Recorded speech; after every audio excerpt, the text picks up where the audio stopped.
Minecraft broke my previous automatic resin farm, so I designed this new one. Hello there, Ray here, and if you guys haven't seen my previous video where the new snapshot actually changed how my old resin farm works, now the water won't come through and wash off all the resin, so essentially it doesn't work, which means we gotta say goodbye to this simple design and go back to a little bit more complicated design.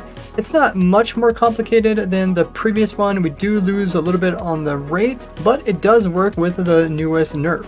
So let me quickly explain what we actually want to get out of the resin farm and what are the different requirements for the farm in order for this to be accomplished. So first up, we're trying to farm up the new resin clumps, which you can turn into the resin blocks. These are instant mine blocks, so you can place them down and break them like slime and honey. Really good for scaffolding or for temporary blocks during building. You can also see you can use them in making bricks, which can make all these different types of brick blocks. Looks very similar to other types of bricks in the game, except they got this lovely orange color. Of course, the resin clumps themselves can also be added as layers onto previous blocks, so you can make like new textures similar to the skull veins.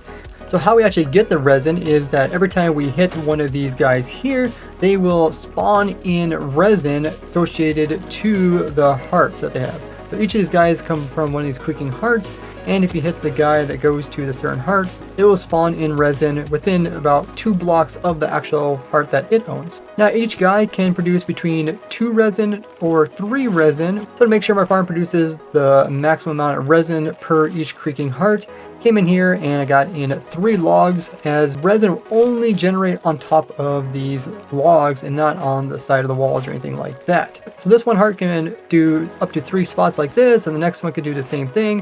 And then I got the same thing going over here where these guys can each put in 3 resin, and that way I can get the maximum amount of resin for this area here. Now before we would just release the water here and the water would come through and break up all the resin and drop it as items, but that got nerfed just this last snapshot. So what we gotta do first is we got to break them off by using my previous design, which I made for the Bedrock edition, and that is actually shifting the logs. So we have some pistons here, they're gonna push all these logs over this direction, and this is going to break off the resin.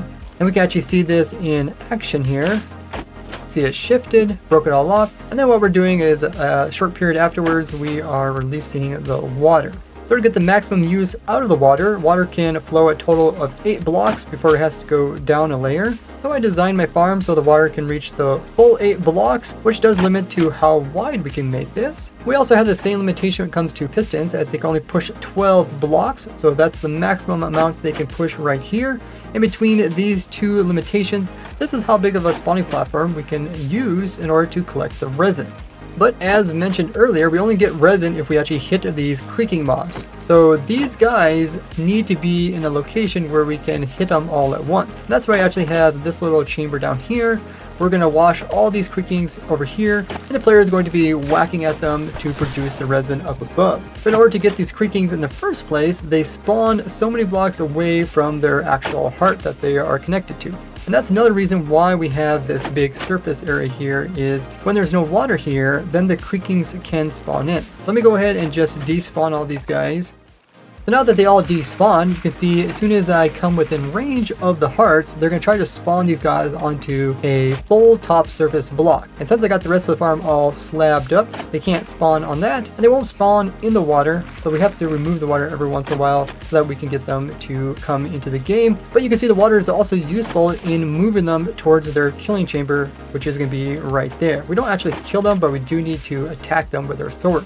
So I actually have the water do 2 things: washes off the resin clumps and also moves all these creakings to the center. Now you can see they're not moving to the center too well, and that's because we would typically be down here in survival.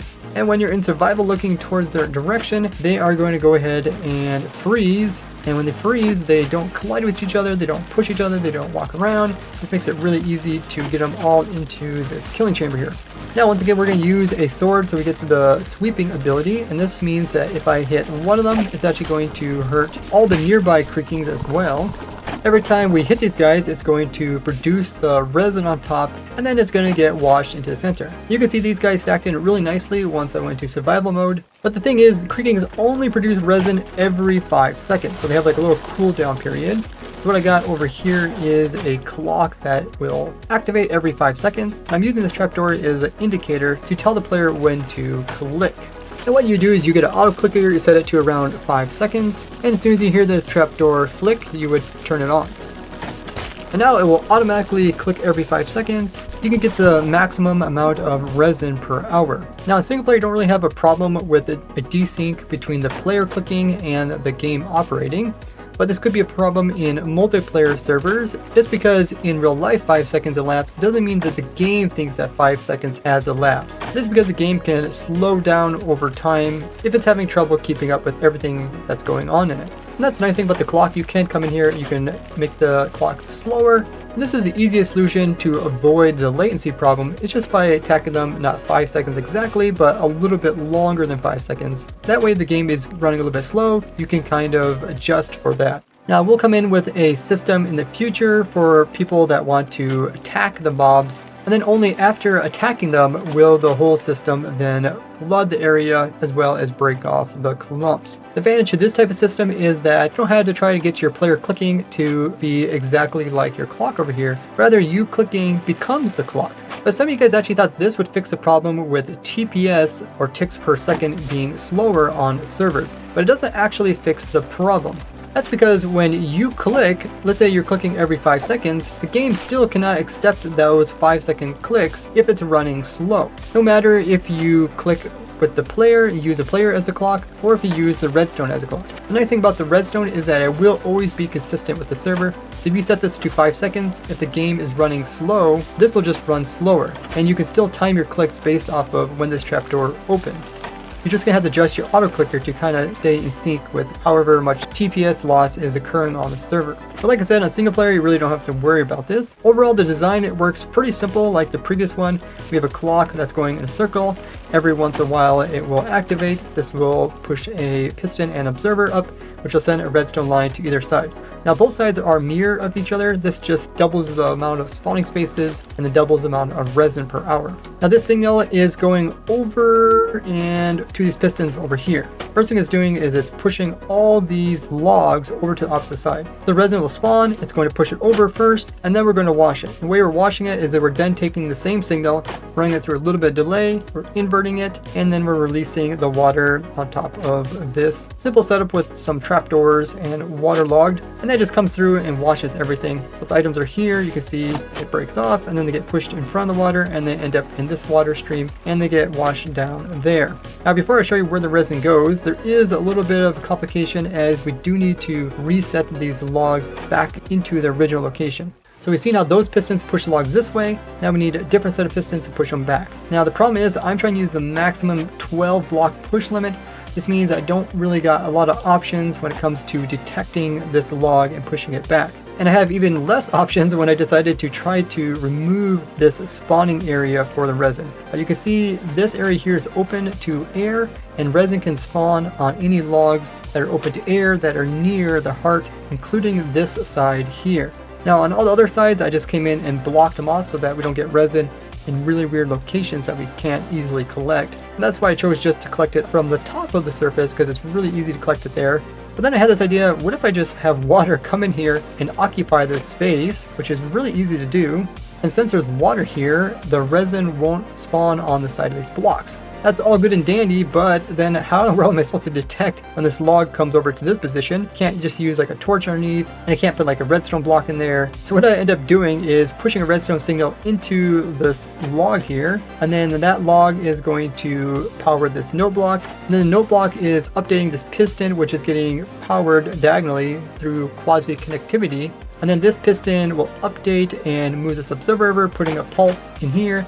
This pulse goes over top of these pistons, and we'll actually update them, and they'll extend very briefly, pushing all the logs back to the opposite side.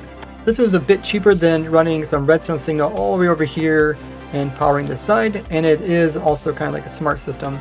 as it only pushes when the logs actually come over. This also helps fill in this gap. You notice over here there is a gap, so when this gets pushed over, we don't want those items to fall in the gap. We don't want the creakings to fall in the gap. Creakings can fall in there, but they'll just swim back up again in the water and they'll eventually come over here. And I also build up the sides so that the items don't get like popped off and end up on the edges here. And then when the resin does break off, you can see it's gonna get washed over here and wash down this hole here. Then we have some hoppers and some soul sand with the hoppers underneath, picking up all the items, and they're pushing them into some crafters. And I decided to automatically just craft them down into the blocks, as you can convert the blocks back into the clumps at any moment. So all these crafters are being powered and they're crafting stuff down, and then they're eventually drop them into this water stream and into this chest here where we can get tons and tons of resin blocks. So with this many spawning spaces and running it every 5 seconds, it'll produce 86,000 resin clumps per hour. But as soon as it turns to daytime, these creakings will just vanish.